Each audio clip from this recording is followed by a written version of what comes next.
Jean le chapitre 10, verset 10. Est-ce que quelqu'un est très content d'être là ce soir? Lève la main comme ça. Alors dis à ta voisine, Dieu va te donner l'abondance. Il faut lui dire, Dieu va te donner l'abondance. Si elle ne sourit pas, change de voisine. Dis voisine, Dieu va te donner l'abondance. Dis à celui de derrière, Dieu va te donner l'abondance. Dis à celui de devant, Dieu va te donner l'abondance. La maison de Dieu, ce n'est pas funérailles. Ce n'est pas lieu de funérailles. On n'est pas au cimetière. S'il n'y a pas de joie, c'est que Dieu ne travaille pas quelque part. Alors dis voisine, dis Dieu va te donner l'abondance. Au nom de... Oh yes, Jean 10, 10. Jean chapitre 10, le verset 10. Le voleur ne vient que pour dérober, égorger et détruire. Moi, je suis venu afin que les brebis aient la vie. Afin que les brebis aient la vie. Et qu'elles soient dans l'abondance. Et qu'elles soient dans l'abondance. La volonté parfaite de Dieu pour nous, la conséquence d'une relation étroite entre la créature et le Créateur, c'est l'abondance. Ça veut dire que quand Dieu conjugue une relation profonde avec quelqu'un, quand Dieu connecte une personne à sa grâce, ce qu'il met dans la vie de cette personne, c'est l'abondance. Et l'abondance, c'est avoir jusqu'à l'excès. L'abondance, c'est avoir jusqu'au débordement. L'abondance, c'est avoir jusqu'à l'exagération. L'abondance, c'est avoir jusqu'à avoir, en ivoirien on dit, avoir guassou. L'abondance, c'est avoir jusqu'à avoir gogo. L'abondance, c'est avoir jusqu'à avoir des excédents. L'abondance, c'est avoir jusqu'à ce que toi-même, tu en as pour l'œuvre de Dieu, pour ta famille et pour le besoin de plusieurs personnes. Qui veut l'abondance? Je prophétise que Dieu donne l'abondance à celui qui me dit un amen puissant. Et nous avons vu plusieurs clés. La première clé que nous avons vue sur l'abondance, c'est le travail. On a vu que le travail est un facteur puissant pour que quelqu'un puisse avoir l'abondance. Le travail. Quand quelqu'un travaille ou quand quelqu'un s'engage à faire des efforts sans rester dans la paresse, Dieu l'aide avec l'abondance. Dieu le soutient avec l'abondance. Dieu le récompense avec l'abondance. Et la deuxième chose que nous avons vue, qui est la deuxième clé de l'abondance, c'est l'épargne. Chaque fois que Dieu vous donne, il ne veut pas que vous puissiez vivre de gaspillage. Il veut qu'il y ait un peu que vous puissiez garder quelque part pour répondre à des imprévus, pour répondre à des éventualités, pour répondre à des circonstances que vous ne maîtrisez pas, pour répondre à des aléas, pour répondre à des choses qui peuvent vous dépasser, pour répondre à des urgences, pour réaliser des investissements, pour réaliser des affaires. Alors j'ai pris que quelqu'un ici, 2026 soit sa meilleure année où il va épargner comme jamais. Au nom de... Et j'ai précisé qu'il ne faut pas être un avare. Ce n'est pas parce qu'on te demande d'épargner que tu vas devenir un avare. Tu vas avoir une ceci qui est penchée. Pendant ce temps, ton compte bancaire est rempli. Pendant ce temps, ta caisse est remplie. Ta ceci est penchée. Ta ceci baille. Ton habit baille. Tes vêtements baillent. Tes enfants, leurs vêtements sont froissés. Papi tout a des morphes. Mamie tout elle-même c'est teigne qui est dans sa tête. Et tu dis que tu es en train de panier. Mais quand les enfants vont mourir, ils vont tomber malades et ils vont mourir. À quoi va servir cette épargne? Ça va servir simplement à la conséquence de ta stupidité. Alors ce n'est pas le plan de Dieu. Dans tout message, il faut créer l'équilibre. Il ne faut pas épargner jusqu'à l'excès. Il ne faut pas épargner jusqu'à devenir toi-même esclave de l'argent. Tu comprends ce que je suis en train de dire? Alors je prie que le Seigneur t'accorde cette grâce de l'épargne. Et aujourd'hui, nous allons voir la troisième clé, qui est une très puissante clé, qui permet de vivre dans l'abondance. Lisons le texte de Luc, le chapitre 5, verset 1 jusqu'au verset 10. Luc chapitre 5 à partir du verset 1. Comme Jésus se trouvait auprès du lac de Génézareth et que la foule se pressait autour de lui pour entendre la parole de Dieu, il vit au bord du lac 2 barques, d'où les pêcheurs étaient descendus pour laver leurs filets. Okay. Il monta dans l'une de ces barques qui était à Simon, et il le pria de s'éloigner un peu de terre. Puis il s'assit, et de la barque, il enseignait la foule. Lorsqu'il eut cessé de parler, il dit à Simon, « Avance en pleine eau et jetez vos filets pour pêcher. » Simon lui répondit, « Maître, nous avons travaillé toute la nuit. Sans rien prendre.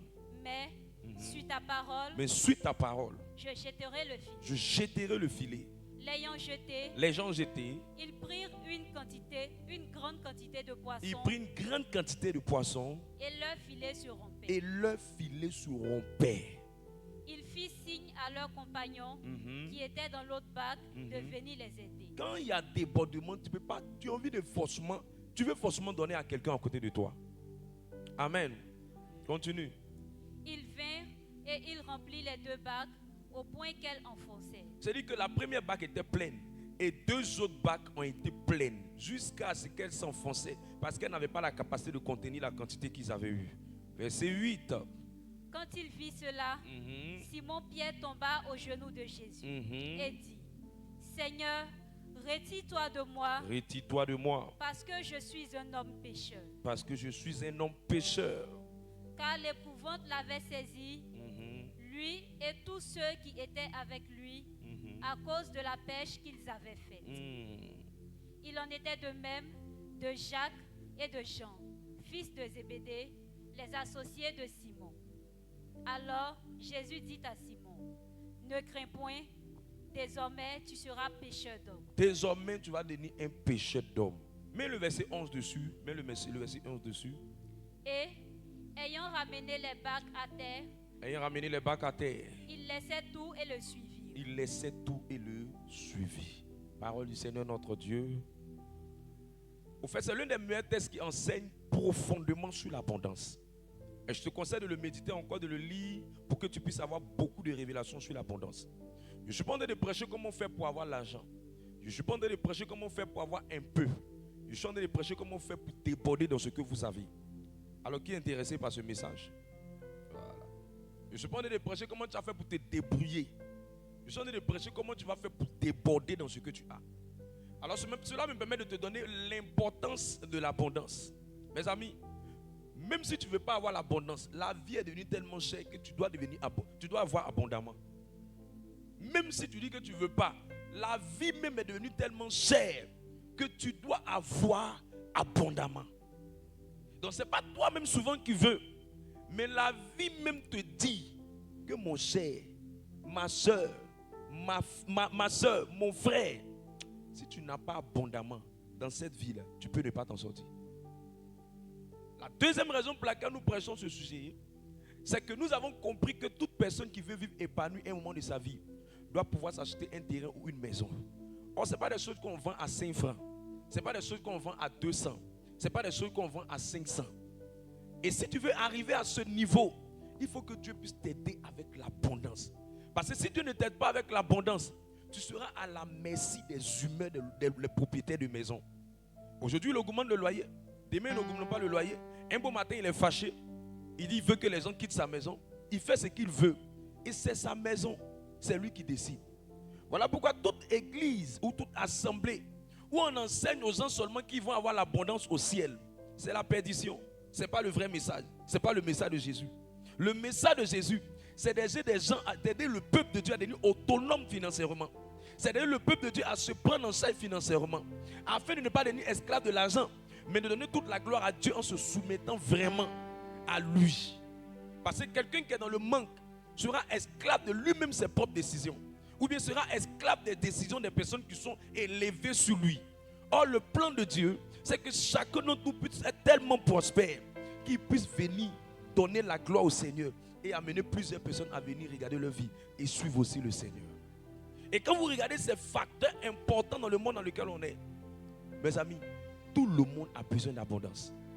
Même une femme qui n'a pas l'abondance, elle va aimer quelqu'un parce qu'elle a faim, mais elle ne va pas aimer quelqu'un parce qu'elle l'aime profondément.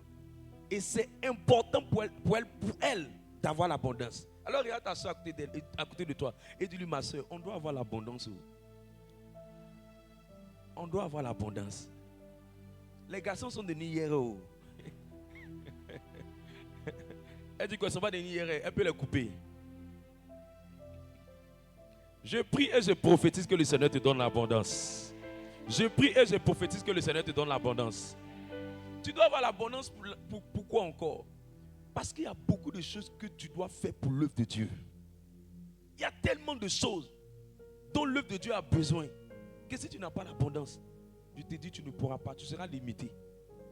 Exemple, quand les paniers vont passer, tu as fait comme si tu en vas uriner. Alors que le vrai problème, c'est parce que tu veux pas, tu n'as pas pour donner. Mais je prie que Dieu te vienne en aide. Je prie que Dieu te vienne en aide. Je prie que Dieu te vienne en aide. En règle générale, tous ceux qui se plaignent sur les réseaux, partout, sur le fait qu'on leur demande de donner des offrandes, la plupart, c'est les gens galérés. Les gens prospères ne se plaignent pas. C'est les gens qui sont dans le manque qui se plaignent. On nous demande de faire les offrandes. On nous demande de faire les offrandes. Non, ici, là, les gens parlent d'offrandes seulement. C'est les gens qui sont galérés, les gens qui sont prospères. Ils comprennent ce que Dieu a fait dans leur vie. Et ils donnent par reconnaissance vis-à-vis de ce Dieu. Et je prie que tu sois dans ce groupe de personnes dans le nom de Jésus. Alors, quel est le troisième facteur, la troisième clé qui amène Dieu à donner l'abondance aux gens? Écoutez-moi très bien. La Bible dit que l'ouvrier mérite son salaire. Est-ce qu'on est ensemble? Mais je vous dis la vérité. Le salaire ne peut pas faire de quelqu'un une personne qui sera prospère ou qui sera dans l'abondance. Tiens, c'est pas vrai. Oh, je dis, c'est pas vrai. Je suis dans l'affaire là, ça fait longtemps. C'est pas vrai. Autre chose, c'est que même les affaires qui sont importantes pour pouvoir augmenter les sources de revenus, elles ne sont pas aussi, je pèse mes mots, suffisantes pour rendre quelqu'un prospère. J'ai vu des gens qui font les affaires pendant des années, qui font des affaires, mais ils ont juste le peu qu'il leur faut pour vivre, pour manger et pour dormir. Ils ne sont pas dans l'abondance. Je peux te dire aussi que même garder son argent dans un compte pendant des années n'est pas assez suffisant pour rendre quelqu'un prospère. Alors, homme de Dieu, mais qu'est-ce qui rend quelqu'un prospère? Qu'est-ce qui rend quelqu'un abondant? C'est Dieu qui doit amener dans la vie des personnes ce qu'on appelle des opportunités. C'est Dieu qui doit aider quelqu'un pour qu'il puisse être abondant. Derrière toute personne que vous allez voir qui était abondamment bénie, vous allez vous rendre compte que cette personne vous dira toujours: un jour quelque chose s'est produit dans ma vie. Un jour une opportunité s'est ouverte pour moi. Un jour quelque chose est venu. Et la personne va te dire que ça n'a jamais été le fruit de ses efforts, mais ça a été le fruit de la rencontre entre sa préparation et l'opportunité. Ça a été le fruit entre... L'autre même ne pourra pas te dire c'est Dieu. D'autres vont te dire que la nature a travaillé pour eux. D'autres vont te dire que l'univers a travaillé pour eux. D'autres vont te dire que la science a travaillé pour eux. Mais écoute-moi bien. C'est Dieu qui rend les gens abondamment bénis. C'est Dieu qui apporte la prospérité. Le travail est un moyen. Les affaires sont des moyens. Le commerce est un moyen. Où tout ce que tu peux penser humainement, étudier, avoir des compétences, avoir des diplômes, tout ça, ce sont des moyens. Mais ce n'est pas assez suffisant. Parce qu'il y a des personnes qui le font tous les jours, mais ils ne sont pas abondamment prospères. Je vous dis la vérité, dans l'abondance, on a deux groupes de personnes. On a des gens que Dieu a réellement aidés. Et on a des gens, ce n'est pas Dieu qui les a aidés. C'est qui les a aidés à rentrer dans l'abondance. C'est la manipulation, c'est le vol, c'est beaucoup de magouilles, c'est beaucoup de manipulation, c'est beaucoup de choses qu'ils ont fait à des personnes pour arriver là où ils sont. La plupart de ces personnes, en règle générale, ils ne sont pas heureux de ce qu'ils sont. Ils sont malheureux, ils ne sont pas en paix, ils ne sont pas joyeux, ils ne sont pas tranquilles. Leur esprit est tout le temps perturbé parce qu'ils se posent la question: quand est-ce que le jour où un malheur va frapper leur vie pour mettre fin à ce qu'ils ont fait, ou quand est-ce qu'un jour quelque chose va venir les faire rembourser ou récolter ce qu'ils ont sémé. Or, l'abondance qui vient de Dieu, elle te donnera toujours la paix. Je lève ma main, que tu aies l'abondance qui vient de Dieu. Que tu aies l'abondance qui vient de Dieu. Alors, l'une des choses, l'un des facteurs qui fait que Dieu donne à quelqu'un l'abondance, c'est le cœur. C'est le cœur. C'est le cœur. Dis à ton voisin, c'est le cœur. 1 Samuel 16, verset 6 à 7. C'est le cœur. Il y a un type de cœur. Aïe, aïe, aïe, aïe, aïe, aïe. Quand Dieu voit ça en toi, il va te donner l'abondance. Mes amis, quand Dieu voit ça en toi, il va attirer des opportunités qui vont te donner l'abondance. Quand Dieu voit ça en toi, vous pouvez être deux femmes. Vous faites le même commerce, le même restaurant, vous vendez la nourriture. Mais il y a une que Dieu va élever. Mais il y a une qui sera en train de se débrouiller. Je t'ai dit que je ne prêche pas sur comment se débrouiller. Je prêche sur comment Dieu va donner à quelqu'un l'abondance. Alors, tu vas t'étonner qu'il y a une que Dieu a élevée, puis l'autre, Dieu l'a laissée. Ce n'est pas que Dieu l'a laissée. Il y a un type de cœur que celle que Dieu a laissée n'a pas. Que celle que Dieu a élevée a. Pardon, si tu peux bien m'écouter, ça va amener ta vie à être propulsée à jamais dans le nom de Jésus. Ça va amener ta vie à être abondamment bénie dans le nom de Jésus. Fais-moi la lecture. 1 Samuel chapitre 16 à partir du verset 6. Lorsqu'ils entrèrent, il se dit en voyant Eliab, certainement, loin de l'Éternel est ici devant lui. Loin de l'Éternel est ici devant lui. Et l'Éternel dit à Samuel. L'Éternel va dire à Samuel. Regarde comment l'Éternel va dire une parole à Samuel que tu dois vraiment noter sur ta Bible. Sur ton cahier, tu peux aussi noter ça. Allons-y. Ne prends point garde à son apparence. Il ne faut pas regarder son apparence. Et à la hauteur de sa taille. Il ne faut pas regarder ses diplômes. Car je l'ai rejeté. Car lui là, moi je ne fais rien avec lui. Je traduis ça en abidjanais. Allons-y. L'Éternel ne considère pas ce que l'homme considère. Moi je ne fais rien avec ce que les hommes regardent et puis ils sont émerveillés. Moi ça ne me dit rien. L'homme regarde à ce qui frappe les yeux. Les hommes regardent à tout ce que les yeux peuvent voir. Mais l'Éternel regarde au cœur. Mais moi Dieu, je regarde ce qui est dans le cœur de l'homme. Alors si tu veux influencer les hommes, il faut travailler sur ton apparence. Mais si tu veux que Dieu prenne ton cas et t'amène à l'abondance, il faut chercher à plaire Dieu par ton cœur. Ce qui émeut Dieu, ce qui touche Dieu, c'est un type de cœur. C'est un type de cœur. C'est un type de cœur. Je disais un homme de Dieu. Aujourd'hui, il dit, on peut tous prendre le micro pour prêcher. On peut tous prendre le micro pour prier. Mais il y a un type de cœur que Dieu voit. C'est ça qui permet à quelqu'un de monter. Mais on peut faire la même chose, ne pas avoir le même résultat. Parce que si nous n'avons pas exercé le même cœur, on n'aura pas le même résultat. Il y a un type de cœur que Dieu veut. Et c'est quoi Dieu regarde quand il veut voir si le cœur de quelqu'un a des bonnes choses. Dieu regarde la motivation. Dieu regarde les intentions. Dieu regarde les croyances. Et Dieu regarde les mentalités. Donc quand on parle de cœur, ce sont les motivations. Ce sont les intentions. Ce sont les croyances. Ce sont les mentalités. Tout ça, c'est à l'intérieur de ton cœur. Donc les personnes qui ne savent pas que leur cœur a beaucoup de choses, a beaucoup de voix. Ton cœur a une voix qui parle, qui influence ta mentalité. Ton cœur a une voix qui influence tes motivations. Ton cœur a une voix qui influence tes intentions. Ton cœur est petit comme ça, mais ce qui est à l'intérieur de lui, ça peut déplacer un humain même sans que tu parles. Ton cœur est très dangereux. C'est pour ça que Dieu regarde le cœur. Dieu regarde le cœur. Et je prie et je prophétise que le Seigneur puisse donner à quelqu'un d'avoir le cœur qui lui plaît pour le pousser à la prospérité, pour le pousser à l'abondance dans le nom de Jésus-Christ. Alors, homme de Dieu, quel est le type de cœur que le Seigneur veut avoir? Le type de cœur que le Seigneur veut avoir, c'est le cœur qui connaît le but pour lequel Dieu donne l'abondance. Quand tu dis au Seigneur, donne-moi l'abondance, Dieu veut que tu puisses connaître le but pour lequel lui il veut rendre les gens abondants. Quand tu connais ça, il n'aura même pas du mal à te donner l'abondance. Mais quand tu ne connais pas le but d'une chose, tu fais mauvais usage de la chose.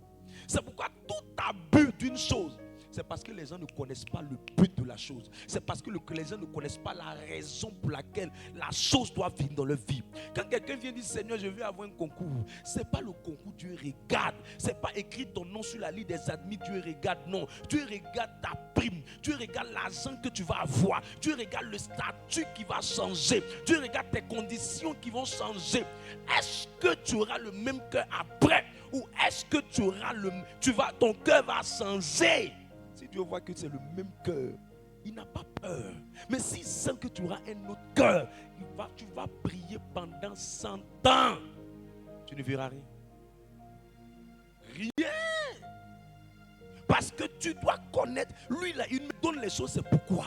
Quand tu connais le but d'une chose, quand tu vas avec quelqu'un, tu lui demandes là, tu vas toujours lui demander dans le but de faire ce qu'il t'a dit de faire avec ça. Et beaucoup beaucoup ne connaissent pas le but. C'est pourquoi beaucoup en souffrent. Et dans ton cœur, on peut lire dans tes motivations si tu connais le but. Dans ton cœur, on peut lire dans tes intentions si tu vas faire bon usage selon le but. Dans ton cœur, on peut lire est-ce que tu vas faire ce qu'il veut que tu fasses ou tu vas utiliser ça pour satisfaire quelque chose qui ne veut pas que tu satisfais. Est-ce que quelqu'un comprend ce que je suis en train de dire? C'est pourquoi derrière chaque personne que tu as vu à qui Dieu a donné l'abondance, il y a toujours un but qui est caché derrière. Toujours un but est caché derrière. Toujours un but est caché derrière. Alors je te donne rapidement 4 choses que tu dois savoir sur le but. Première chose, c'est que derrière chaque bénédiction abondante se cache le but de Dieu. Il veut atteindre quelque chose, c'est pour ça qu'il fait ça. Il ne fait pas ça dans le but. Deuxième chose, quand tu as l'abondance et que tu ne comprends pas vraiment le but pour lequel Dieu donne l'abondance, tu vas mal utiliser ça comme Salomon. Et ça peut te détruire au lieu de t'apporter la joie. 1 Roi 11, verset 4. Regardez ce que Salomon a fait. Il a eu l'abondance, regardez ce qu'il a fait avec ça.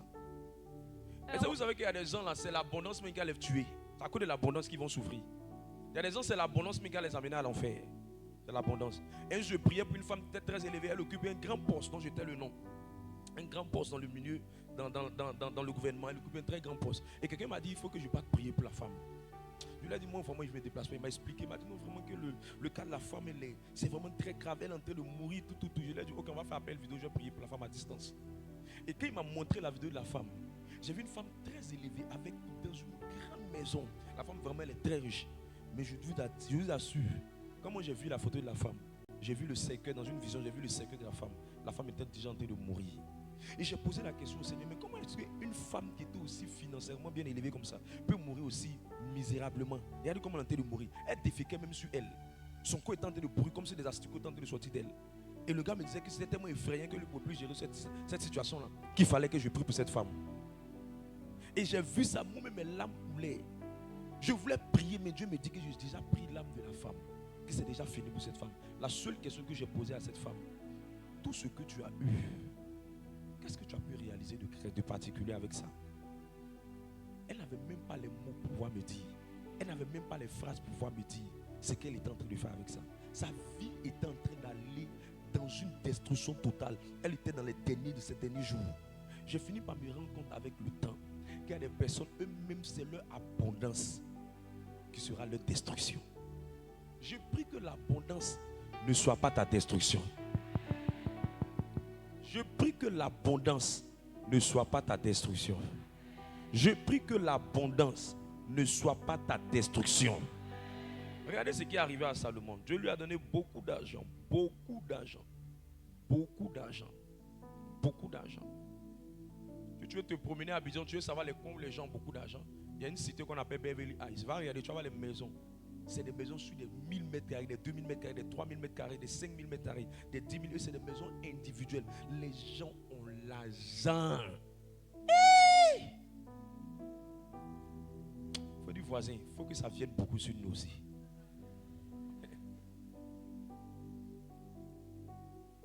Quand ils voient des gens qui n'ont rien et qui font le malin, j'ai pitié pour leur âme. Tu n'as rien, c'est toi qui te gonfles. Allons-y, lis le texte. C'est ce qui est arrivé à Salomon. Salomon a eu l'argent. On dit autant de Salomon, même la terre là, c'était de l'argent. Il était riche, très riche. Allons-y, lis le texte. 1 Roi chapitre 11, le verset 4. À l'époque de la vieillesse de Salomon, ses femmes inclinèrent son cœur vers d'autres dieux. Et son cœur ne fut point tout entier à l'Éternel son Dieu, comme l'avait été le cœur de David son père. Salomon allait détruire sa vie. Il allait se mettre. Lui, c'est Dieu qui l'élève. Il s'en maintenant se mettre dans fétiche. Et il a eu tellement de femmes. Tellement de femmes. La Bible dit qu'il a eu 300 concubines. Gérer même une seule femme, même là, ça ressemble à une entreprise. Et puis tu vas prendre en compte 300.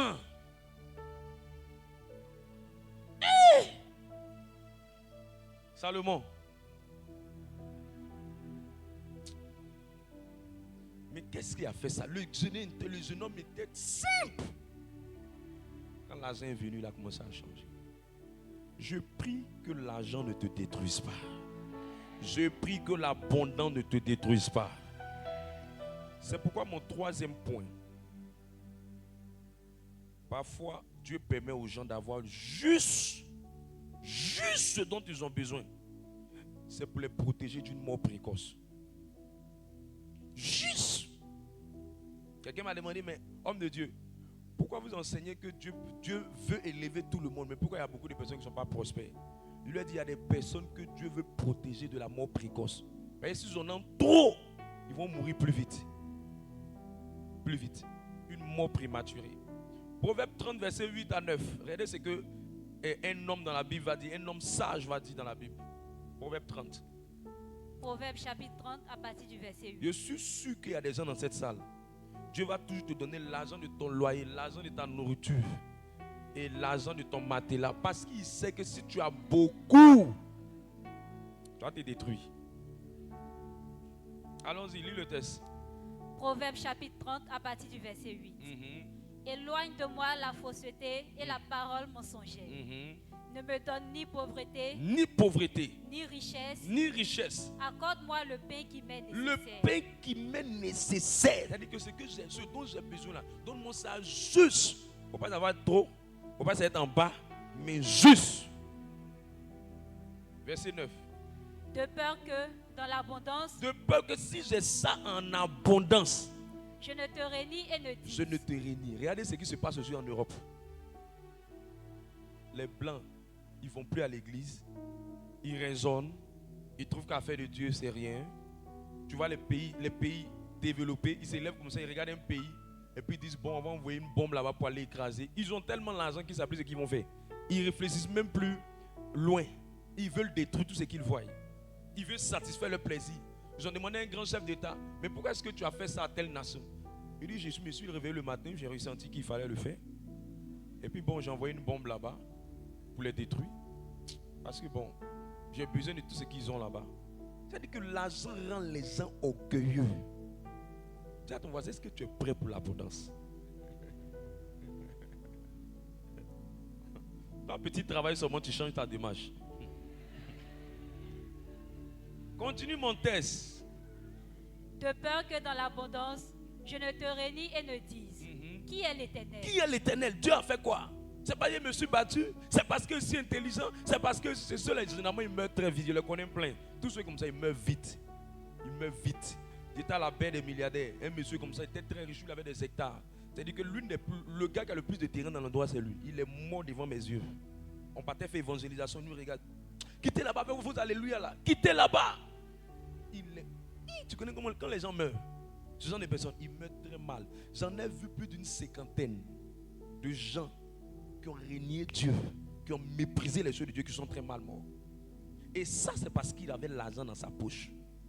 Si Dieu l'avait laissé dans le peu, il n'allait jamais dire ça. Alors il faut dire à ton voisin, pardon, il ne faut pas toi devenir comme ça. Allons-y, la suite. Ou que dans la pauvreté, aussi, je ne dérobe, je devienne un voleur. Et ne m'attaque au nom de mon Dieu. Et je finisse par dire, hey Seigneur, tu m'as laissé ici dans la pauvreté. Il dit, il faut me donner le juste milieu. C'était la prière d'un des serviteurs qui était à côté de Salomon. Puisque le proverbe a été écrit par Salomon. Donc c'est un des serviteurs qui était à côté de Salomon qui a eu une pensée comme ça, puis Salomon l'a transcrit. Parce qu'il a vu que l'abondance a détruit Salomon. Il a vu aussi que la pauvreté, ce n'est pas une bonne chose. Il dit, Seigneur, donne-moi le nécessaire. Donne-moi le nécessaire. Il y a des gens ici, tu as besoin juste du nécessaire. Tu n'as pas besoin de beaucoup. Amen. Amen. Quatrième vérité sur le but. Aucun niveau ou aucune dimension d'abondance ne peut te satisfaire. Aucune. Il n'y a pas un niveau où tu vas avoir l'argent puis tu vas dire, ce niveau-là, je suis satisfait. Il n'y a pas. Tu vas vouloir encore. Tu vas avoir 100 000, tu vas vouloir 200 000. Tu vas avoir 200 000, tu vas vouloir 300 000. Tu vas avoir 300 000, tu vas vouloir 400 000. Tu vas avoir 400 000, tu vas vouloir 500 000. Tu vas avoir 500 000, tu vas vouloir 600 000. Tu vas vouloir 6. Au fur et à mesure, tu vas vouloir toujours. Tu vas avoir des millions, tu vas vouloir des milliards. Tu vas avoir des milliards, tu vas vouloir des multimilliards.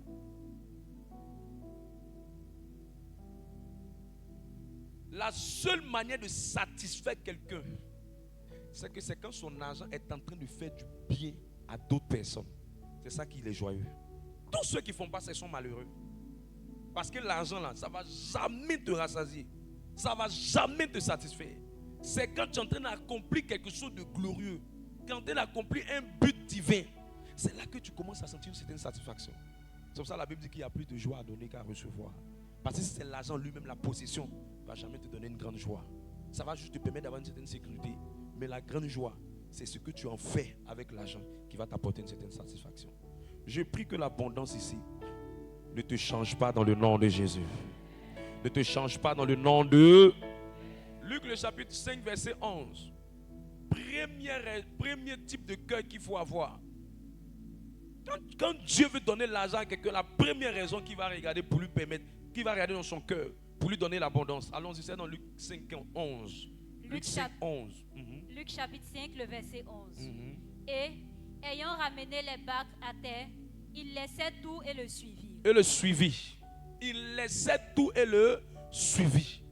La première raison pour laquelle le Seigneur te donne l'abondance, c'est pour que tu puisses le suivre entièrement. Quand Jésus a donné l'abondance à Pierre, la Bible dit que Pierre a tout laissé. Et puis il dit, je vais le suivre. Parce que moi-même, quand j'ai regardé mes calculs, quand j'ai fait mes calculs personnels, j'ai pêché toute la nuit. Je me suis investi toute la nuit. J'ai utilisé toutes mes expériences de pêche. Je n'ai rien eu. Mais quand lui est venu dire une seule parole, il m'a donné il est intervenu une seule fois. Je me suis rendu compte que j'ai eu abondamment. Et Pierre s'est mis à genoux. Il dit, Seigneur, je me soumets, je te suis, je te sers. Le but pour lequel Dieu donne l'abondance à certaines personnes, quand il regarde dans ton cœur, il voit, est-ce que quand tu vas avoir l'abondance, ça va t'attirer vers lui ou ça va t'éloigner vers lui? S'il sent que ça va t'attirer vers lui, s'il sent que ça va te rapprocher de lui, il continuera de te donner l'abondance. Mais s'il sent que ça va t'éloigner de lui, il va te maintenir en absence d'abondance. Il va empêcher le flot d'abondance de venir dans ta vie. C'est pourquoi la plupart des personnes que vous voyez, que Dieu donne l'abondance, c'est qu'il a un but, c'est de les attacher à lui, c'est de les rapprocher de lui, c'est de les amener à s'attacher davantage à lui, Dieu. Mais quand tu vois certaines personnes qui reçoivent l'abondance, mais ça les amène à s'éloigner de Dieu. Dieu bloque toujours le flot.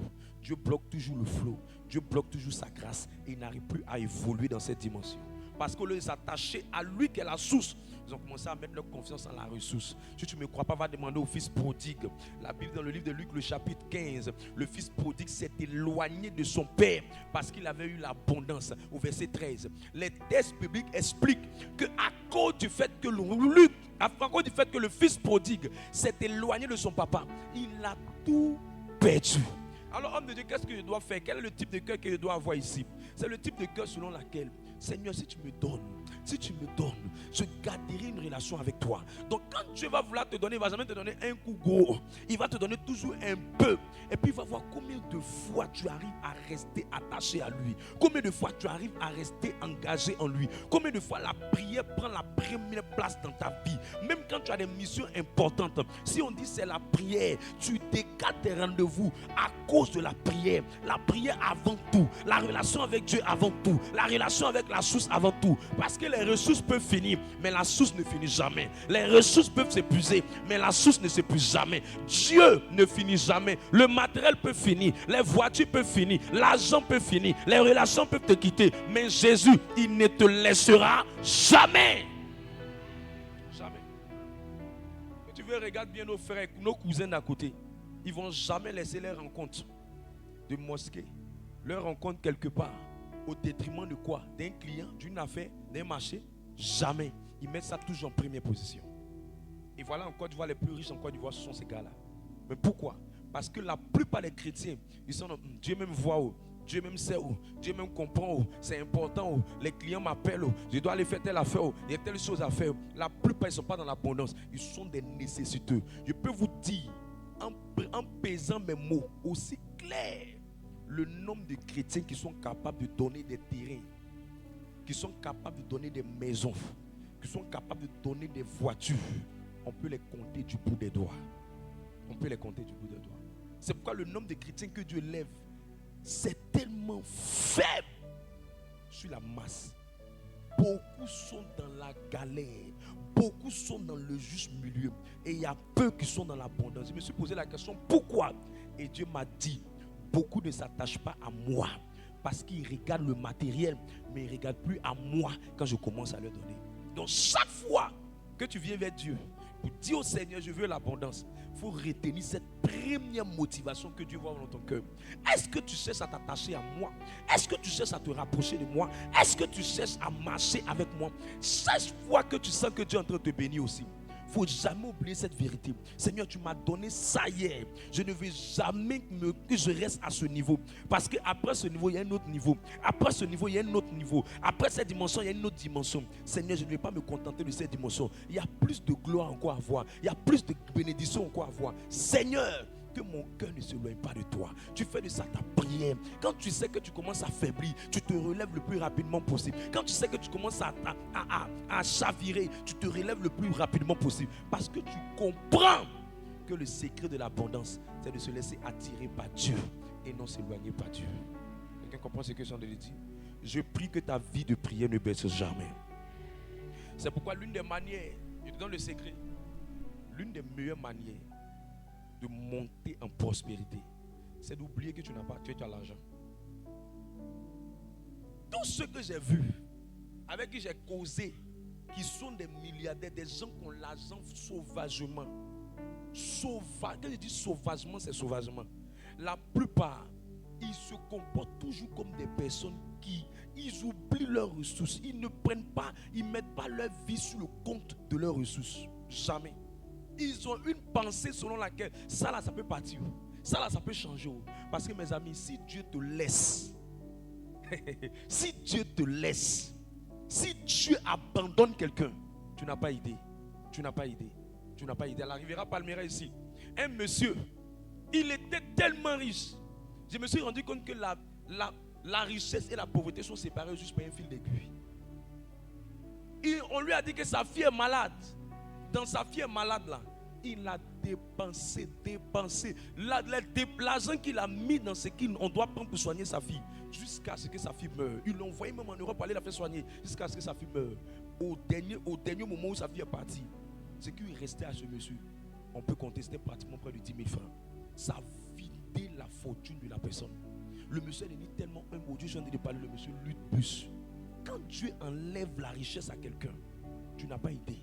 C'est ça qui fait que les folies de grandeur arrivent. C'est ça qui fait que les gens deviennent des rebelles. C'est ça qui fait que les gens commencent à rentrer dans beaucoup de magouilles. Pourquoi? Parce qu'il veut maintenir le siège.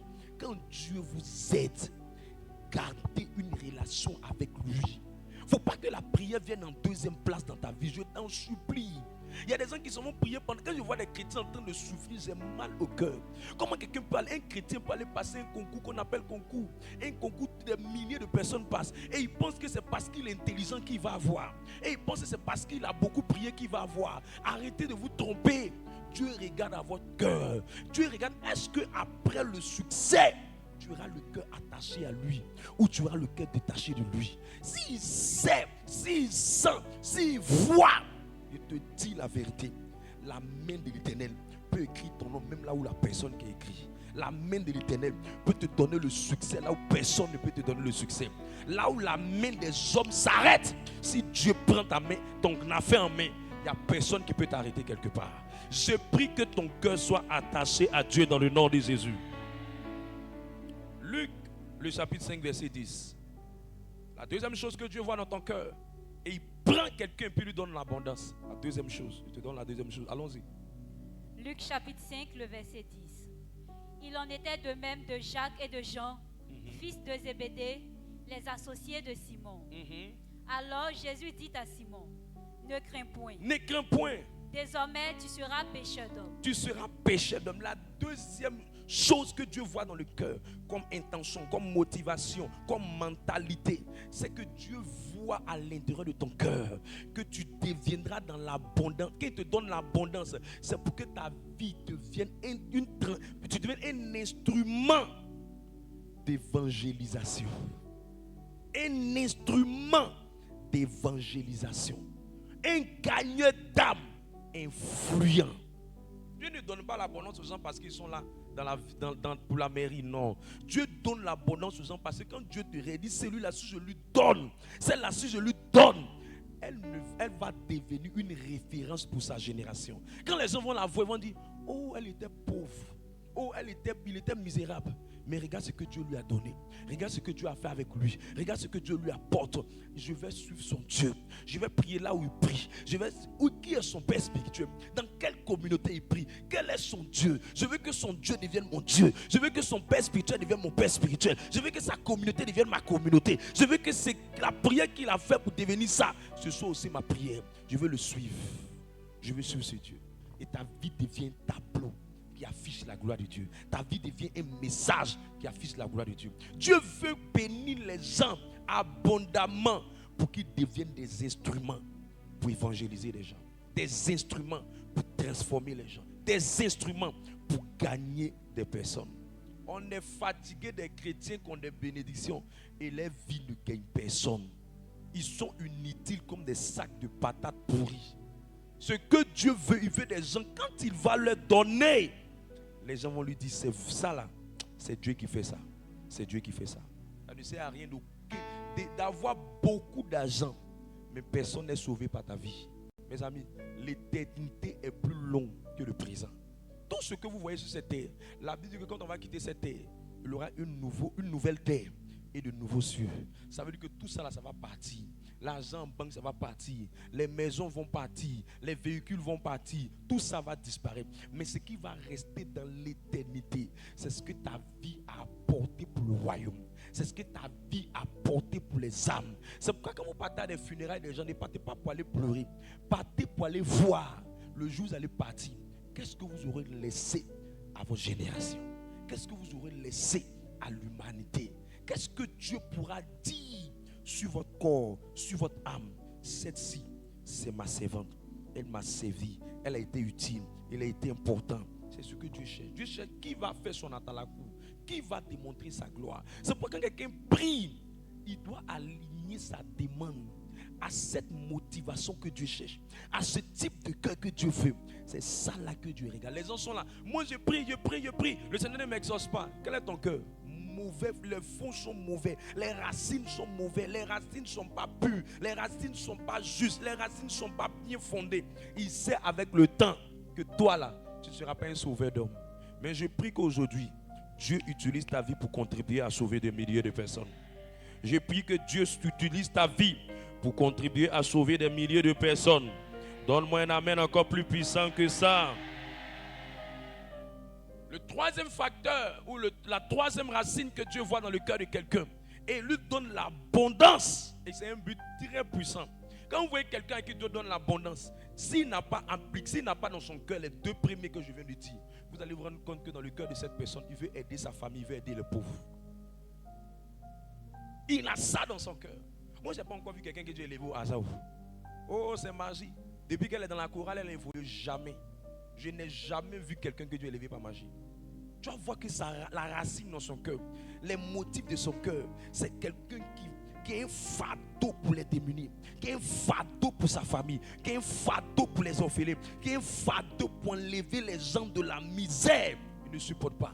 Il veut que les gens montent. Il veut tirer beaucoup de personnes. Et son rêve a toujours été ça. Son fardeau a toujours été ça. Ce n'est pas des gens qui disent non, moi là je veux aider les pauvres juste parce qu'ils veulent aller mettre ça sur les réseaux sociaux pour avoir les récompenses à partir de l'acclamation des gens. Ça, c'est pas ça. Ça, c'est juste pour gagner les politiciens et puis avoir un peu d'argent par derrière. C'est pas ça qu'on parle. On parle de quelqu'un qui est en train, qui dans son cœur veut faire du bien aux gens, veut aider sa famille, veut aider les démunis, veut aider les gens autour de toi.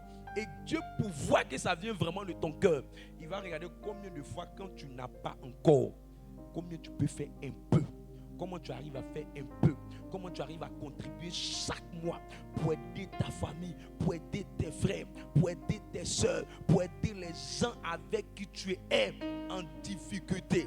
Comment tu arrives à le faire sans même qu'on t'oblige, sans même qu'on te force. Quand Dieu voit ces petits éléments, à partir de là, il peut prendre l'engagement de te donner la prospérité et te donner l'abondance. Je prie que cela soit dans le cœur de quelqu'un dans le nom de Jésus.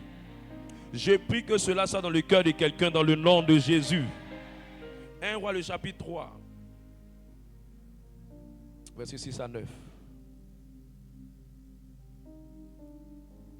1 Roi chapitre 3 à partir du verset 6. Salomon répondit, tu as traité avec une grande bienveillance ton serviteur David, mon père, parce qu'il marchait en ta présence dans la fidélité, dans la justice et dans la droiture de cœur envers toi. Tu lui as conservé cette grande bienveillance et tu lui as donné un fils qui est assis sur son trône, comme on le voit aujourd'hui. Verset 7. Maintenant, Éternel mon Dieu, tu as fait régner ton serviteur à la place de David, mon père. Et moi, je ne suis qu'un jeune homme, je n'ai point d'expérience. Je n'ai point d'expérience. Regardez, la Bible, tout ce que Dieu révèle, c'est des gens qui sont pas extraordinaires. Il dit, je n'ai point d'expérience. Ce n'est pas des gens extraordinaires. Regardez, la plupart des gens qui sont très forts, excellents, meilleurs à l'école, la plupart du temps, ils sont en train de gérer cabine. C'est des gens qu'on méprise, c'est eux que Dieu élève. Tu vois, on dit déjà l'entreprise, mais lui-même, son le-même, c'est là. La ballon, le bal. Il faut le contredire, tu vas voir. Il va couper ton salaire. Je te dis la vérité. Je te dis, il dit, je n'ai point d'expérience. Regardez Joseph, regardez David, regardez Salomon. C'est des personnes qui n'étaient extra. Le seul qui était extra, c'est Daniel. C'est Daniel seulement qui avait vraiment une intelligence très supérieure. Mais tout le reste, c'est des gars qui se débrouillaient. Des fils du village, des gens de rien, des gens sans valeur, des jeunes hommes debout, des vagabonds qu'on méprisait. Je veux t'annoncer une très bonne nouvelle. C'est toi-même qu'on a méprisé là. C'est toi que Dieu cherche pour élever. Ne sois pas complexé pour ce que tu es. C'est le tapis même d'élévation de Dieu qui est là. Verset 8. Ton serviteur est au milieu du peuple que tu as choisi. Peuple immense qui ne peut être ni compté ni nombré à cause de sa multitude. Accorde donc à ton serviteur. Accorde à ton serviteur un cœur intelligent. Un cœur intelligent. Pour juger ton peuple. Pour juger ton peuple. Pour discerner le bien du mal. Pour discerner le bien du mal. Car qui pourrait juger ton peuple, ce peuple si nombreux? Oh! La troisième chose ou la quatrième chose que Dieu regarde quand il veut accorder à quelqu'un l'abondance comme il a fait avec Salomon, c'est des gens qui pensent beaucoup plus aux besoins du royaume qu'à leurs propres besoins. Aux besoins du royaume. Oh, comment on va faire? Comment on va faire pour que l'œuvre de Dieu puisse avancer? Comment on va faire pour que l'œuvre de Dieu puisse avancer? Comment il a fait pour que ma cellule puisse avancer? Comment il a fait pour que mon département puisse avancer? Comment il a fait pour que l'œuvre avance? Quand ils voient des choses, ça quelque chose qui les touche. Ils voient ça, c'est pas encore correct. Il faut ça, il faut ça. Ils sont tout le temps en train de regarder les besoins de Dieu et non les propres besoins. Ceux-là, Dieu les élève très vite. Tiens! Ceux-là, Dieu les élève sauvagement. C'était le cœur que David avait. Il ne pensait pas à lui, il pensait au royaume de Dieu. Il ne pensait pas à ses intérêts. Il n'était pas égoïste, égocentriste. Tout ce que vous voyez, moi. Comment j'ai fait moi-même? Comment j'ai fait pour avoir ça? Comment j'ai fait? La plupart des personnes, ils durent dedans pendant des années. C'est pour ça que je vous ai dit, tout ce que vous voyez célibataires dans le ministère, c'est des gens qui sont concentrés sur le mariage. Et tout ce que vous voyez galérer dans le ministère, c'est des gens qui disent que je suis occupé par mes affaires. Ils n'ont rien. Rien. Je peux vous faire une confidence. Ce qui a fait que moi j'ai arrêté de partir chez les gens. La plupart des personnes que vous voyez qui fatiguent les hommes de Dieu, qui leur disent viens, il faut venir chez moi, j'ai prié pour toi et tu as prié pour moi, il y a tel problème, tel problème. Je peux te dire la vérité. La plupart de ces personnes ne savent pas vraiment donner à Dieu. Ils ne savent pas donner à Dieu. Ils savent exploiter les gens. Ils savent exploiter les gens. Quelqu'un qui sait vraiment donner à Dieu, c'est quelqu'un que tu as pris la parole de Dieu, tu l'as enseigné. Son esprit était renouvelé. Son cœur s'est attaché à Dieu. Celui-là, il sait très bien donner. Mais celui que tu penses qu'il est dans la maison, tu vas partir t'asseoir là-bas, tu vas passer tes yeux, tu vas dire non, c'est lui là qui a fait que l'œuvre du Seigneur va avancer, tu ne vas jamais avancer. Les erreurs que mes pères dans la foi ont fait, et ils priaient et disaient Seigneur, donne-nous des âmes généreuses. Seigneur, donne-nous des âmes généreuses. On a fait ces prières-là pendant des années avec eux. Mais quand on a commencé à faire l'œuvre de Dieu, on s'est rendu compte que les âmes généreuses, c'est nous-mêmes on va les enfanter. C'est nous-mêmes on va les enfanter, mon Denis généreuse. Ce n'est pas quelqu'un qui va quitter de Washington de qui pour venir soutenir jamais. Quelqu'un qui ne connaît pas les réalités d'un ministère peut soutenir le ministère, il ne connaît pas. J'ai vu quelqu'un qui se moquait, qui ne me faisait rien, me disait non. Moi j'ai donné beaucoup d'offrandes au Seigneur. J'ai fait beaucoup d'offrandes. Il dit tu as donné combien? Elle me dit je donnais les 200 000. Les 100 000, lui, il faut te calmer. Micro même chou pour prêcher, c'est 600 000. Au fait, je vais te faire comprendre que ton offrande là, ce n'est rien. Ce que tu vois là, il y a une sagesse que Dieu m'a donnée pour m'aider, qui fait que j'applique ces plus ministères d'avancer comme si on n'avait rien. Notre dernière croisade nous a coûté pratiquement près de 25 millions en offrande pour organiser la croisade. Le podium seulement sur lequel on s'est mis, le podium seulement faisait 6 millions. Et ça pense que c'est quoi même? C'est quoi ils appellent? Je donne beaucoup, je donne beaucoup, je donne beaucoup. Et ça parle de quoi même? Quand il te dit que tu dois devenir millionnaire, tu penses que c'est parce qu'ils sont de prêcher l'évangile de prospérité. C'est parce que je connais les implications que ça va poser pour l'œuvre du Seigneur. Quand nous on s'élève, on dit la communauté, on s'en va rencontrer le curé, Dieu veut soutenir la communauté. Là, c'est pas 25 francs, c'est au moins 1 million. Au moins 1 million qu'on donne. Donc quand je vois quelqu'un, tu n'as rien, on te dit il faut faire intéressant même de nuit, tu ne fais pas. Tu n'as rien, on te dit mais il faut te sacrifier pour gagner les âmes, tu ne fais pas. Tu connais l'œuvre de Dieu là, c'est parler avec les gens. C'est pas ça l'œuvre de Dieu. L'œuvre de Dieu là, c'est des gens qui ont le fardeau qui disent, lui il est en train de travailler là. Comment il y a les dés et puis il va moins se fatiguer pour les charges. Et ça on appelle l'œuvre du ciel. Parce qu'il n'y a aucun appareil qui quitte au ciel pour tomber. Moi je n'ai pas encore vu. Montrez-moi un micro qui quitte au ciel pour tomber. C'est des personnes que Dieu bénit. Je vais changer ta mentalité sur le donner. Parce que si ta mentalité n'a pas changé, ton fardeau ne va pas grandir. Quand Salomon dit Seigneur, donne-moi la sagesse pour que je puisse gérer le peuple, il a montré à Dieu que Seigneur, moi là, mon intérêt n'est pas important. Comment il a fait pour que ton œuvre puisse avancer? Parce que ton peuple est trop nombreux. Donc quand une fille va passer concours, quand un frère va chercher travail, et qu'il a cette mentalité, Dieu l'exauce plus vite que quelqu'un qui va avec la mentalité de matrimoniste. Quand quelqu'un va, Seigneur, quand je regarde la vision de notre papa, quand je regarde là où il veut aller, Seigneur, si tu ne me donnes pas un travail plus grand, je veux vraiment être un grand pourvoyeur pour cette vision. Ceux-là, Dieu les exauce vite. Il a fait le constat. Mais ceux qui sont dans les claclos, les tchongons, qui sont là, Seigneur, je veux payer ma maison, je veux vivre ceci, je veux faire ceci, la plupart, ils se cherchent. Je parle à quelqu'un? Je parle à quelqu'un? Alors je prie que ta mentalité change. Je prie que ta mentalité change. L'autre chose que Dieu regarde dans ton cœur, Dieu regarde dans ton cœur comment ton cœur manifeste l'humilité. Le rang qui fait que beaucoup de personnes n'ont pas l'abondance, quand Dieu leur donne un peu, si c'était à 500 000 francs de salaire, ils augmentent à 600 000. Ils se sentent trop arrivés. Non. Toute arrogance est la fermeture de la porte de ta prochaine ascension. Toute forme d'arrogance est la fermeture de la porte de ta prochaine ascension. Et ce que Dieu regarde, c'est combien de fois tu deviens plus humble quand il t'élève. Combien de fois tu deviens plus humble. Luc le chapitre 5, verset 7.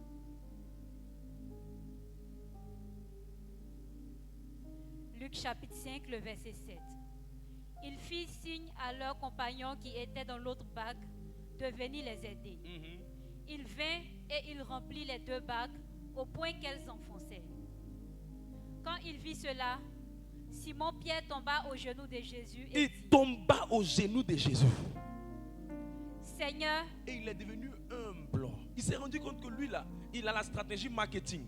Il s'est rendu compte que lui là, il a la gestion d'entreprise. Il est rendu compte que lui-même, son papa pêche. Sa maman pêche. Sa famille est dans la pêche. Et l'une des stratégies de pêche que j'ai appris lorsque je partais prêcher dans les villages où j'étais en bord de l'eau, ils m'ont dit que c'est la nuit qu'on gagne le plus de poissons. Ils m'ont dit que dans la nuit, on attrape les poissons parce que les poissons n'arrivent pas à bien voir. Et eux là, ils savaient que cette stratégie-là, ça marchait. C'est pour ça que quand Jésus est venu lui dire, mais il faut jeter ton filet là. Il dit non, nous on a pêché toute la nuit pour lui montrer que la nuit c'est une stratégie pour gagner. Mais malgré sa méthode, malgré son ingéniosité, malgré ses compétences, c'est comme quelqu'un qui rentre dans une entreprise. Il peut passer des années dans l'entreprise, mais il n'est pas embauché. Quelqu'un va entrer dans la même entreprise, il va passer le même nombre d'années, mais Dieu va l'élever. On va dire quelle est la différence entre les deux. Il y a un qui est venu avec un cœur qui a dit Seigneur, je ne veux pas devenir arrogant, rends-moi humble, rends-moi simple, rends-moi fidèle. Pendant que tu m'élèves, je garderai le même cœur. Ceux-là, Dieu les élève vite. Ceux-là, Dieu les élève. C'est pas sauter. C'est ça là qu'on appelle la prospérité. C'est ça là que Dieu regarde et puis bénit. Mais quand ton cœur change, tu te sens trop arrivé, tu ne peux pas. C'est pour ça que quand il a vu cela, il est tombé à genoux du Seigneur. À qui irions-nous? Tu as les paroles de la vie. Vous me bénis.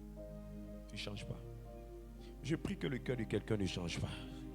Je prie que le cœur de quelqu'un ne change pas. Je prie que le cœur de quelqu'un ne change pas. La dernière chose que Dieu fait, que Dieu regarde dans ton cœur,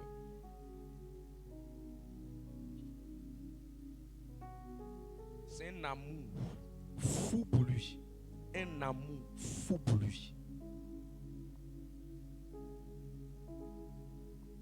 Regarde, il y a l'une des choses qui va faire que ton amour pour le Seigneur va changer. Je peux te dire la vérité. Je te dis un peu la vérité. Regarde, il y a des personnes qui ne sont pas parfaites. Il y a des personnes qui ne sont pas saintes. Il y a des personnes qui ne sont pas totalement bien, en griffe. Mais elles aiment fortement le Seigneur. Elles aiment fortement le Seigneur. Donc l'une des choses qui fait que le Seigneur donne l'abondance dans une personne, c'est pas que forcément elles sont tout le temps à la prière, tout le temps à l'église, tout le temps à la messe. Mais leur amour pour Dieu est inébranlable. Elles aiment le Seigneur. Et Dieu les a testés. Et il a vu qu'elles l'aiment. Quand c'est comme ça, Dieu leur donne l'abondance. En réponse à son amour inconditionnel pour eux. Pour leur dire, regarde, c'est vrai que tu m'aimes. Mais moi-même là, je t'aime plus que tu me m'aimes. Et Dieu va les bénir dans les périodes où ils se sentent faibles. Pour leur montrer que ce n'est pas le fruit de leurs efforts. Mais c'est le fruit de son amour qu'il a manifesté pour eux. Quand ils arrivent à ce niveau-là, leur amour pour Dieu devient plus grand. C'est pour ça que Jésus est arrivé à une parole et puis il a dit, celui à qui on a beaucoup donné en amour, on lui demandera beaucoup. Beaucoup. Parce qu'il va te dire, je ne suis pas parfait. J'ai des erreurs que je fais. Mais regarde, moi tu m'aimes. Il y a des choses même que d'autres personnes n'ont pas pu avoir. Mais moi tu me donnes ça. Tu donnes des personnes là. Tu vas les voir en train de permanemment montrer qu'ils sont prêts pour Jésus. Partout où ils sont, ils ne vont pas vouloir garder le nom du Seigneur. Je prie que ces différents facteurs soient la racine du cœur de quelqu'un. Soit la racine du cœur de quelqu'un. C'est pourquoi quand tu veux que le Seigneur t'élève encore plus et que tu sais que tu n'as pas ce type de cœur dans ta prière, c'est Seigneur, que mon amour pour toi ne change pas. Plus tu te bénis, Seigneur, que mon amour pour toi puisse grandir. Parce que la Bible dit que dans les derniers temps, l'amour d'un grand homme se refroidira. Beaucoup vont commencer à ne plus aimer le Seigneur. Beaucoup vont commencer à faiblir dans l'amour du Seigneur. Seigneur, que mon amour pour toi ne faiblisse pas. Que mon amour pour toi grandisse. Tu vas avoir une opportunité, tu vas avoir des affaires. C'est ce type de cœur-là que le Seigneur donne. C'est ce type de cœur-là que le Seigneur donne. J'ai causé avec un monsieur un moment. Il me dit, il était dans une entreprise. Il y a eu un partenaire qui est rentré dans l'entreprise. Il a dit qu'il cherche à prendre, je vais prendre 3 personnes dedans pour voyager. Et les 3 personnes qui vont prendre, ils vont payer tous leurs frais et ils vont aller dans le pays. Parmi tous les gens qui sont dans l'entreprise, il faisait partie des seules personnes que le partenaire qui voulait collaborer avec l'entreprise a pris. Mais quand tu regardes le type de cœur de ce dernier, tu te rends compte que parmi les différents types de cœur que j'ai cités, c'est ce type de cœur-là que Dieu a vu en lui. Et lui a permis de parcourir le pays comme un jeu d'enfant. Il est devenu très prospère quand il revenait. Parce que là-bas, c'était $. Quand il est revenu en Côte d'Ivoire, il est devenu très prospère. Mes amis, si Dieu ne vous a pas aidé, je vous dis la vérité, l'abondance ne viendra pas. L'abondance ne viendra pas. Quand Dieu veut vous rendre abondant, un seul marché peut changer la vie de quelqu'un. Un seul marché peut changer la vie de quelqu'un. Je connais une fille à la baie. Elle a fait ce qu'on appelle les entrées. Tout ce qui est entrée là. Elle est devenue millionnaire, elle a construit sa propre maison. Mais le jour où elle a eu son marché, c'est les Français qui étaient arrivés dans ce jour-là dans le site. Et c'était venus simplement visiter l'endroit. Et ils sont venus avec leur bateau privé direct de France. Et ils sont arrivés. Ils cherchent quelqu'un qui va leur faire les entrées. Quand la fille est venue, elle a fait l'entrée. Ils ont tellement apprécié l'entrée que tu te rends compte que la grâce de Dieu a parlé pour elle. Le monsieur lui a demandé que tu as besoin de quoi. Elle dit non, je veux construire ma propre maison. C'est comme ça que sa vie a changé. Quand Dieu veut t'aider, c'est le type de cœur de ce gens-là qui regarde. Les gens qui disent non, eux la peau est bien, eux ils ont la chance. Ce n'est pas une histoire de chance. C'est une histoire des facteurs que Dieu regarde. Et puis met l'abondance dans la main de quelqu'un. Je connais des gens qui sont informaticiens, ils ont étudié informatique. Mais comme ils n'ont pas ce type de cœur-là, ils ne sont jamais tombés dans des entreprises qui connaissent la valeur de leur travail. Ils se battent, ils se débattent. Tu as l'impression qu'ils ont l'esprit de rejet sur eux. C'est ce type de cœur-là qu'ils n'ont pas. Si tu peux prendre la peine de travailler ton cœur avec ces différents types de cœurs que je viens de citer, que Dieu recherche pour élever les gens. Si tu as ça, il y a beaucoup d'accomplissements que tu auras dans ta propre vie.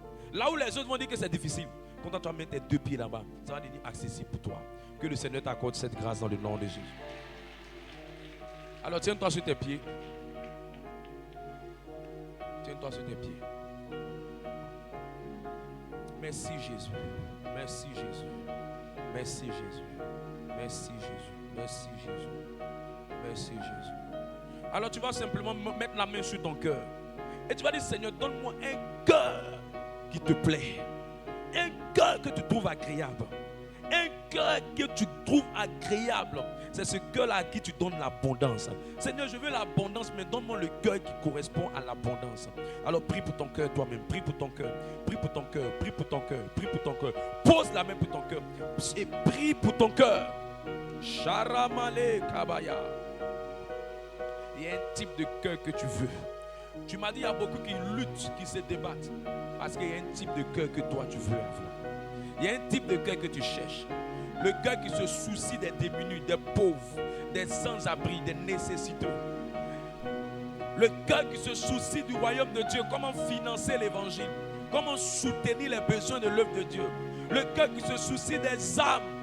Le cœur qui évangélise. Le cœur qui cherche à gagner les âmes. Le cœur qui cherche à être un instrument d'évangélisation. C'est ce type de cœur-là. Le cœur qui aime profondément le Seigneur. Le cœur qui aime profondément le Seigneur. C'est ce cœur-là que j'ai vu que tu as élevé. C'est ce cœur-là que tu as élevé dans nos générations. C'est le cœur-là que tu as élevé dans notre génération. C'est ce cœur-là que tu as élevé dans nos générations.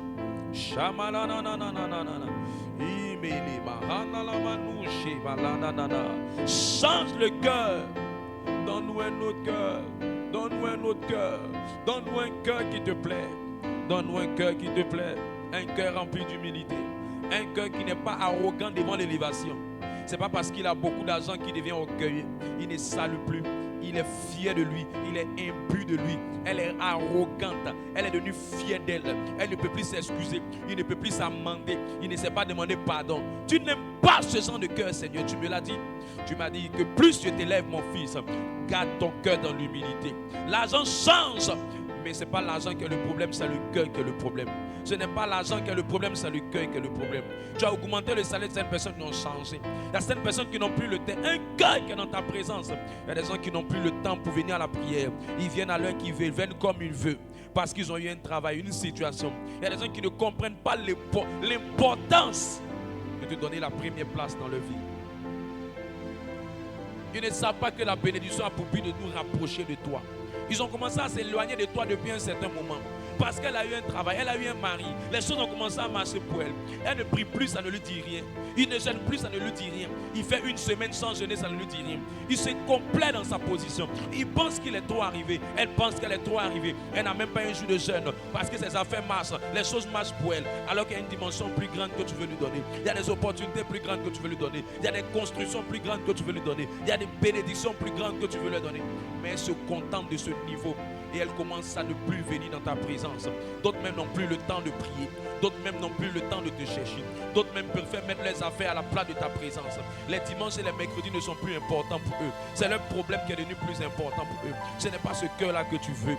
Le cœur que tu agrées. Le cœur que tu bénis. Je sais que tu es le Dieu qui élève. Je sais que tu peux prendre quelqu'un de la boue, l'amener à la royauté. Tu n'as pas besoin de regarder le diplôme de quelqu'un. Tu n'as pas besoin de regarder les relations de quelqu'un. Tu es Dieu. Tu demeures Dieu. Tu te suffis par toi-même. Tu n'as pas besoin de la vie de quelqu'un pour aider quelqu'un. Il y a un facteur de toi qu'on appelle la souveraineté. La souveraineté, c'est la grâce de Dieu envers quelqu'un qu'il veut, quand il veut, à l'heure qu'il veut. Mais la souveraineté n'est pas hasardeuse. La souveraineté répond à des principes, à des facteurs. Tu es souverain. Tu es souverain. Sharana male manu shabradia nananu shibradia. Rododo shamali keribro shibrada da da da da.